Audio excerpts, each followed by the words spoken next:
ব্যাপারটা এমন না যে আল্লাহ লিখে রেখেছেন বলে আপনি বেছে নিচ্ছেন। যেহেতু আপনি এটাই বেছে নেবেন, তাই আল্লাহ আগে লিখে রেখেছেন।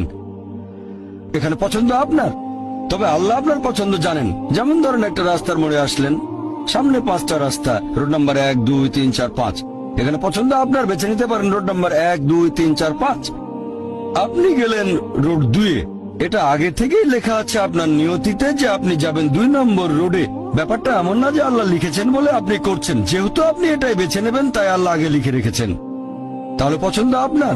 আপনি চাইলে টাকা উপার্জন করতে পারেন ভালো কাজের মাধ্যমে, হালাল উপায়ে, অথবা পারেন চুরি করে হারাম উপায়ে। পছন্দ আপনার। ধরেন চুরি করলেন, এটা আপনার সিদ্ধান্ত। তবে আল্লাহ আগে থেকে জানেন যে এই লোকটা সহজে টাকা পেতে চায়, তাই চুরি করবে। তাই আল্লাহ আগে লিখে রেখেছেন যে এই লোকটা 25 বছর বয়সে চুরি করবে। এখানে দোষটা কার? দোষ আসলে আপনার। তবে আল্লাহর আছে ইলমে গায়েব, তাই তিনি আগেই লিখে রেখেছেন।